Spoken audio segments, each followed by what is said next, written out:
मेरी ताकत। जापान के एक छोटे से कस्बे में रहने वाले 10 वर्षीय ओकायो को जूडो सीखने का बहुत शौक था, पर बचपन में हुई एक दुर्घटना में बायां हाथ कट जाने के कारण उसके माता पिता उसे जूडो सीखने की आज्ञा नहीं देते थे।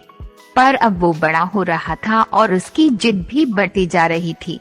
अंततः माता पिता को झुकना ही पड़ा और वो ओकायो को नजदीकी शहर के एक मशहूर मार्शल आर्ट्स गुरुवार के यहाँ दाखिला दिलाने ले गए।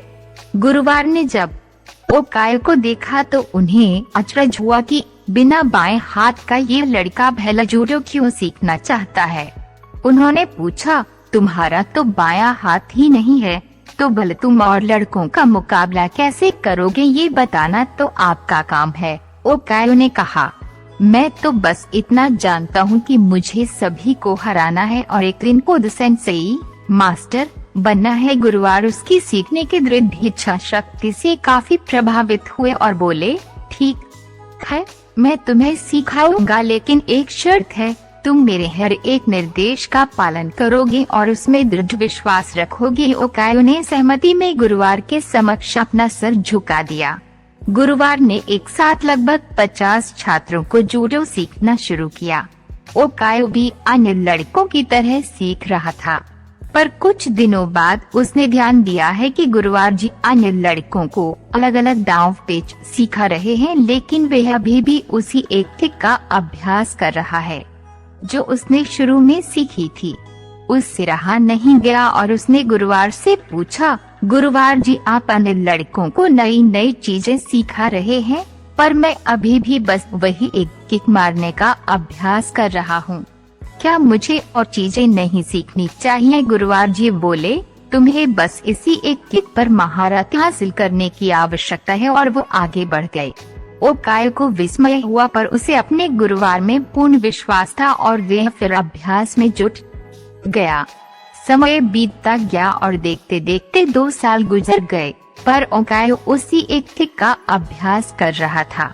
एक बार फिर ओकायो को चिंता होने लगी और उसने गुरुवार से कहा, क्या अभी भी मैं बस यही करता रहूंगा और बाकी सभी नई तकनीकों में पारंगत होते रहेंगे? गुरुवार जी बोले, तुम्हें मुझ में यकीन है तो अभ्यास जारी रखो। ओकायो ने गुरुवार की आज्ञा का पालन करते हुए बिना कोई प्रश्न पूछे अगले 6 साल तक उसी एक ट्रिक का अभ्यास जारी रखा।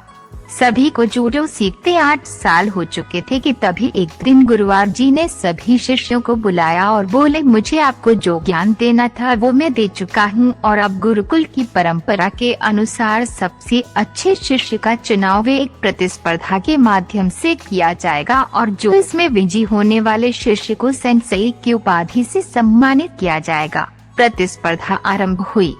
गुरुवार जी ओकायो को उसके पहले मैच में हिस्सा लेने के लिए आवाज दी। ओकायो ने लड़ना शुरू किया और खुद को आश्चर्यचकित करते हुए उसने अपने पहले 2 मैच बड़ी आसानी से जीत लिए। तीसरा मैच थोड़ा कठिन था, लेकिन कुछ संघर्ष के बाद विरोधी ने कुछ क्षणों के लिए अपना ध्यान उस पर से हटा दिया। ओकायो को तो मानो इसी मौके का इंतजार था। उसने अपनी अचूक किक विरोधी के ऊपर जमा दी और मैच अपने नाम कर लिया। अभी भी अपनी सफलता से आश्चर्य में पड़े ओकायो ने फाइनल में अपनी जगह बना ली।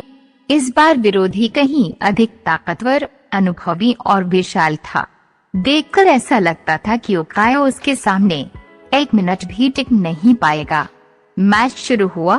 विरोधी ओकायो पर भारी पड़ रहा था। रेफरी ने मैच रोककर विरोधी को विजेता घोषित करने का प्रस्ताव रखा, लेकिन तभी गुरुवार जी ने उसे रोकते हुए कहा, नहीं, मैच पूरा चलेगा। मैच फिर से शुरू हुआ। विरोधी अति आत्मविश्वास से भरा हुआ था और अब ओकायो को कम आंक रहा था और इसी दंभ में उसने एक भारी गलती कर दी। उसने अपना गार्ड छोड़ दिया। ओकायो ने इसका फायदा उठाते हुए 8 साल तक जिस किक की प्रैक्टिस की थी उसे पूरी ताकत और सटीकता के साथ विरोधी के ऊपर जड़ दी और उसे जमीन पर धराशायी कर दिया। उस किक में इतनी शक्ति थी कि विरोधी वहीं मूर्छित हो गया और ओकायो को विजेता घोषित कर दिया गया।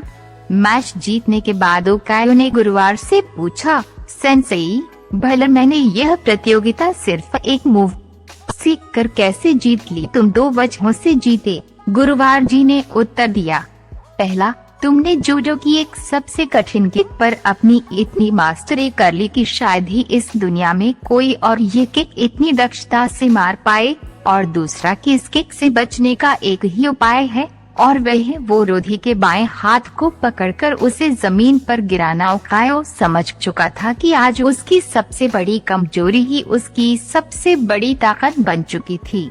मित्रों, ह्यूमन बीइंग होने का मतलब ही है इम्परफेक्ट होना।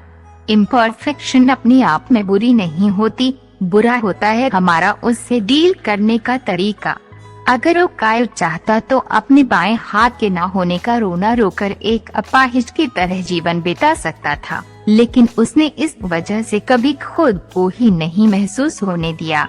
उसमें अपने सपने को साकार करने की दृढ़ इच्छा थी, और यकीन जानिए जिसके अंदर ये इच्छा होती है, भगवान उसकी मदद के लिए कोई ना कोई गुरुवार भेज देता है। ऐसा गुरुवार जो उसकी सबसे बड़ी कमजोरी को ही उसकी सबसे बड़ी ताकत बना उसके सपने साकार कर सके।